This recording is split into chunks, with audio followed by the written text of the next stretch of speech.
इससे पहले कि वो पूरी तरह मुड़ पाता, तेज धार वाले नाखून उसकी गर्दन काटते चले गए। उसके आसपास की पूरी फसल खून से लाल रंग चुकी थी और उसका कटा हुआ धड़ शरीर से अलग होकर पड़ा था। जुम्मन चाचा और मनोज बुरी तरह से चीखते हुए ऑटो की तरफ भागे जो खेत के पास खड़ी थी। ए राजू, ऑटो स्टार्ट कर। राजू बिना किसी प्रक्रिया दिए अपनी सीट पे आराम से बैठा था। जुम्मन चाचा और मनोज जल्दी से ऑटो में बैठ गए। अरे क्या हुआ, जल्दी ऑटो स्टार्ट करना। उस भयानक पिशाच ने रामू को मार डाला, हमें गांव जाकर सबको उसके बारे में बताना होगा, तबाही आने वाली है। राजू ने फिर भी कोई जवाब नहीं दिया। पिशाच का जिक्र सुनकर भी उसके चेहरे पे घबराहट के कोई भाव नहीं आए थे।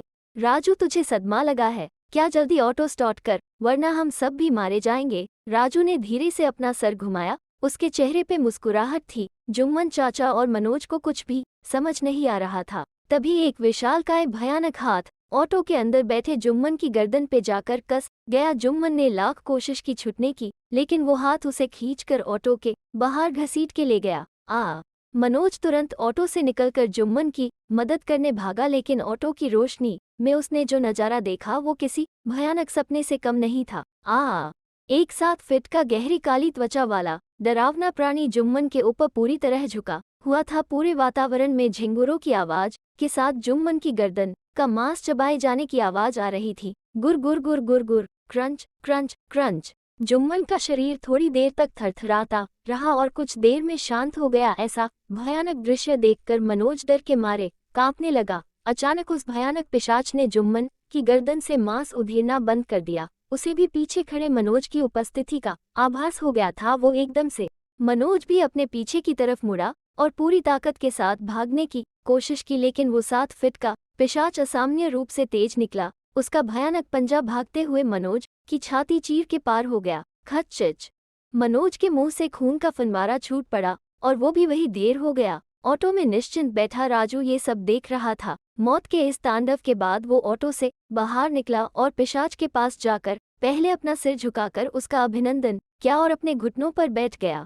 है फसल के देवता, जैसा कि मैंने वादा किया था, आपको 3 व्यक्तियों की बलि मिल चुकी है, जिनमें से एक ने नियमों का उल्लंघन भी किया था। उम्मीद ही इसके रक्त ने आपको शांत कर दिया होगा। अब बस इस गांव पर रहम खाएगा। आगे से कोई भी जंगल के बाहर फसल न रखने की गलती नहीं करेगा। पहली और आखिरी गलती समझकर गांव वालों को एक मौका और दे दीजिए। पिशाच कुछ पल रुका। उसने अपना भयानक हाथ उठाकर राजू के सिर पर रख दिया, मानो उसने सहमति दे दी हो। इसके बाद वो मुड़ा और अविश्वसनीय गति से भागते हुए उसी अंधकार में गुम हो गया जहां से वो आया था। राजू भी अपना ऑटो लेकर वापस चला गया जैसे कुछ हुआ ही ना हो।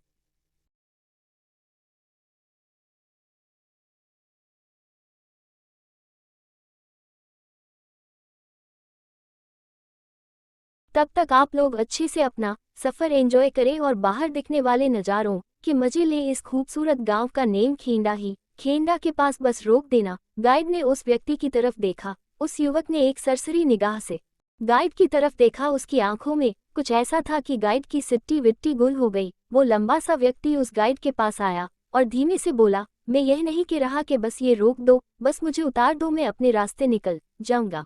एक सीटी मार के गाइड ने बस रुकवा दी। वो युवक पीठ पर काले रंग का बैग टांगे किसी तेज हवा के झोंके की तरह बस से उतर गया। बस भी तुरंत चल पड़ी। अब उस सड़क पर वो अकेला खड़ा था। सामने खेंडा गांव में जाने का रास्ता था।